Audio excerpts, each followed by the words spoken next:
দিও, জুতে তো पैसे लो।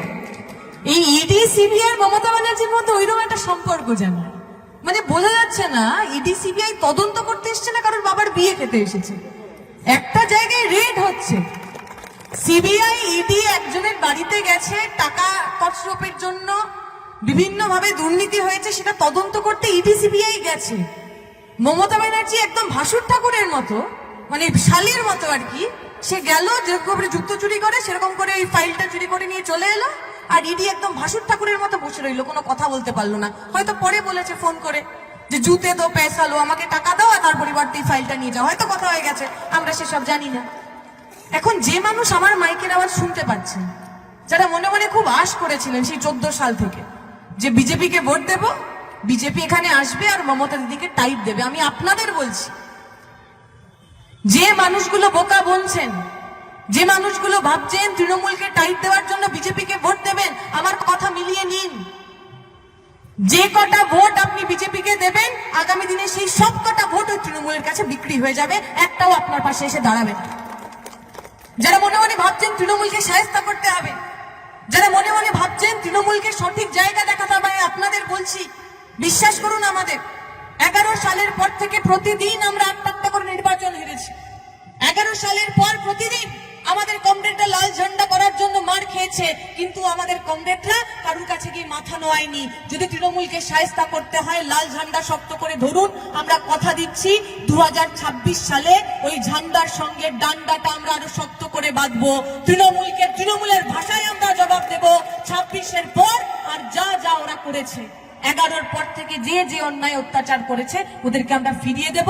ওই শালী ভাসুরের মতো কোনো সম্পর্ক আমাদের সঙ্গে তৃণমূল বিজেপির থাকবে না, এই কথা আমরা বলতে চাই, এই কথা আমরা বলতে চাই। আমি মালদা স্টেশনে আজকে যখন সকালবেলা নেমেছি, কলতান্দা বলছিল আরো একটু ভোরবেলা নেমেছে, ঘুম চোখে স্টেশন থেকে নেমে হঠাৎ করেই ঘাবড়ে গেছে, দেখছে নরেন্দ্র মোদী হাত জোড় করে দাঁড়িয়ে আছে। বুঝতে পারছি না কলতান্দা যে স্বপ্ন দেখছি না কি দেখছি রে বাবারে। পরে বোঝা গেল কিছুদিন আগে মালদাতে যে প্রধানমন্ত্রী শ্রী নরেন্দ্র মোদী যে এসেছিলেন তার নানা রকম ছবিতে পুরো জায়গা ভরিয়ে দিয়েছে। ভালো কথা, আমাদের ট্যাক্সের টাকা, সেই ট্যাক্সের টাকায় স্কুল হবে না, কলেজ হবে না, চাকরি হবে না, কারখানা হবে না, ওনার বড় বড় কাট আউট লাগবে, খুব ভালো কথা, খুব আনন্দের কথা হোক। আচ্ছা, মালদা এসে নরেন্দ্র মোদী কি কথা বললেন? মালদা এসে উনি বললেন যে মালদার আমকে নাকি সারা বিশ্বে বিখ্যাত করতে হবে, তাই বিজেপিকে ভোট দিন। আরে যবে তোর বিজেপি জন্মায়নি তার আগে থেকে মালদার আম সারা বিশ্ব জুড়ে ফেমাস আছে, তোকে নিয়ে ভাবতে হবে না। নরেন্দ্র মোদী মালদায় এসে বললেন, অমুক ঠাকুরের কথা বললেন, অমুক কালীর কথা বললেন, সবার কথা বললেন। আচ্ছা, এই মালদার বুকের সাধারণ মানুষ, জামিরদা বলছিলেন পরিযায়ী শ্রমিক হয়েছেন যারা, যারা কেউ কেরালায় কাজ করতে যায়, তামিলনাড়ুতে কাজ করতে যায়, কেউ গুজরাটে কাজ করতে যায়, বিহারে কাজ করতে যায়, হরিয়ানায় দিল্লিতে কাজ করতে যায়, আর প্রতিদিন যাদেরকে বাংলাদেশি বলে মারা হয়, খুন করা হয়, তাদের নিয়ে একটা কথা বললেন না কেন? ঠাকুর কিসের জন্য, মন্দির কিসের জন্য, মসজিদ কিসের জন্য? মানুষকে ভালো রাখার জন্য তো। যে মানুষ উপোস করে ঠাকুরকে পুজো দেন সেই মানুষ কি চান? হাত জোর করে বলেন হে মা কালী আমার দেশটাকে হিন্দু রাষ্ট্র বানিয়ে দাও, বলেন না তো। বলেন আমার বাড়ির ছেলেটা মেয়েটা সে যেন একটু দুধে ভাতে থাকে, তার জন্য যন্ত্রণা কষ্ট না হয়, চাকরি বাকরি যেন ভালো করে পায়। এই রোজার মাস আসছে, যে মায়েরা বোনেরা সারাদিন উপোস করেন, তারপরে সন্ধ্যেবেলা ইফতারি রাঁধেন, বাড়ির লোকজনকে খাওয়ান, তারা যখন নামাজ আদা করেন কি চান আল্লাহর কাছে? বলেন ইসলামিক রাষ্ট্র করে দাও গো ভারতকে। গাজায় হিংসান চান না তো? তারাও আল্লাহর কাছে এটুকুই বলেন আমার ছেলেটা মেয়েটা যেন থাকে দুধে ভাতে, ওদের যেন কোথাও কষ্ট যন্ত্রণা না হয়। তাহলে এই ঠাকুর, ভগবান, আল্লাহ যে নামেই আপনি ডাকুন না কেন, মন্দির, মসজিদ, গির্জা, গুরুদুয়ারা যেরকম বাড়ি আপনি বানান না কেন, আসলে তো মানুষকে ভালো রাখার জন্য ধর্ম, মানুষকে সুখী রাখার জন্য ধর্ম। তাহলে এই বিজেপি তৃণমূল আপনার কাছে এসে ধর্মের নামে ভোট চাইবে। একজন বলবে আমি মন্দির করে দেবো আমাকে ভোট দাও, একজন বলবে আমি মসজিদ করে দেবো আমাকে ভোট দাও। আর মন্দির মসজিদে যাওয়া লোকগুলো যখন খুন হয়ে লাশ হয়ে বাড়িতে ফিরবে তাদের হয়ে কেউ কথা বলবে না কেন?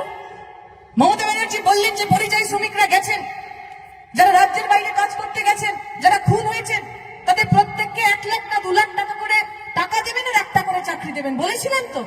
আমরা বলছি ওই টাকা আপনার কাছে রাখুন, একটা চাকরি দিন, বাংলার মানুষকে বাংলায় কাজ করতে দিন, যাতে তাকে আর কখনো হরিয়ানা, কখনো উত্তরপ্রদেশ, কখনো বিহারে গিয়ে ঘুম না হতে হয়। এইটুকু করতে পারেন না আপনি? এত বড় বড় ডায়লগ দেন, এই কিছুদিন আগে আমাদের এক কমরেড ব্যাঙ্গালোরে থাকে, আব্দুল জব্বার তার নাম, মুর্শিদাবাদে বাড়ি, তিনি বলছিলেন তৃণমূলের বড় বড় নেতারা গিয়ে বলছেন না যে যেখানে যেখানে পরিযায়ী শ্রমিক আক্রান্ত হয়েছে তার ডেড বডি ফিরিয়ে আনা হয়েছে, তাদের বাড়ি যাচ্ছেন, টাকা দিচ্ছেন, ফটো তুলছেন, ভাষণবাজি করছেন। ওই ব্যাঙ্গালোর থেকে যে মানুষগুলো, যে পরিযায়ী শ্রমিকগুলোর মৃতদেহ ওই মুর্শিদাবাদ মালদা এসে পৌঁছেছে, তার টাকা রাজ্যের সরকার দেয়নি। এই লাল ঝান্ডার পার্টি, এই সিআইটিও তার গ্যাগের টাকা দিয়ে ওই মৃতদেহগুলোকে বাড়িতে পৌঁছেছে। আপনারা পক্ষ নিন, কাদের সঙ্গে থাকবেন? আমরা আসবো না আপনার কাছে, বলবো না আপনি মুসলমান তাই আমাদের ভোট দিন, বলবো না আমরা আপনি হিন্দু তাই আমাদের ভোট দিন, কিন্তু আমরা বলবো আপনার বাড়ির, আপনার গ্রামের ছেলেটা মেয়েটা যদি কালকে ব্যাঙ্গালোর, কালকে দিল্লি, কালকে মুম্বাইতে কাজ করতে গিয়ে আক্রান্ত হয়, তৃণমূল বিজেপি আমরা জানি না, সরকারে কে আছে আমি জানি না, পরিযায়ী শ্রমিককে বাঁচানোর জন্য লাল ঝান্ডা বুক পেতে দেবে, লাল ঝান্ডা ছাতা হয়ে আপনার মাথায় থাকবে। আপনি পক্ষ নিন, কাদের সঙ্গে থাকবে? ধর্মের নামে ভোট দেবেন, মন্দিরের নামে ভোট দেবেন, মসজিদের নামে ভোট দেবেন, নাকি বেঁচে থাকার অধিকারের জন্য ভোট দেবেন? তৃণমূল বিজেপি আমার আপনার কাছ থেকে আমাদের এই অধিকারগুলোকে কেড়ে নিতে চায়। মমতা ব্যানার্জি মসিহা হচ্ছে, মুসলমানদের মসিহা। প্রতি নির্বাচনের আগে ওনার এই মসিহা ভাবটা আর কি জেগে ওঠে। ওই যে রমজান মাস, পুরো মাসটা ডান্ডে পিণ্ডে গিলবে, মাংস খাবে, মাছ খাবে, আরো যা যা ওর প্রাণে চায় সব খাবে। আর তারপর ইফতারের সময় মাথায় সাদা কাপড় পরে ইনশাআল্লাহ, সুবহানাল্লাহ, মাশাআল্লাহ কি বলে কি বলে না ও জানে না, কেউ জানে না, নাটক করতে চলে যাবে। জিজ্ঞেস করুন মমতা ব্যানার্জি, 11 সালের পর থেকে বাংলার মুসলমান সম্প্রদায়ের জন্য, পিছিয়ে পড়া সম্প্রদায়ের জন্য কি করেছেন আপনি?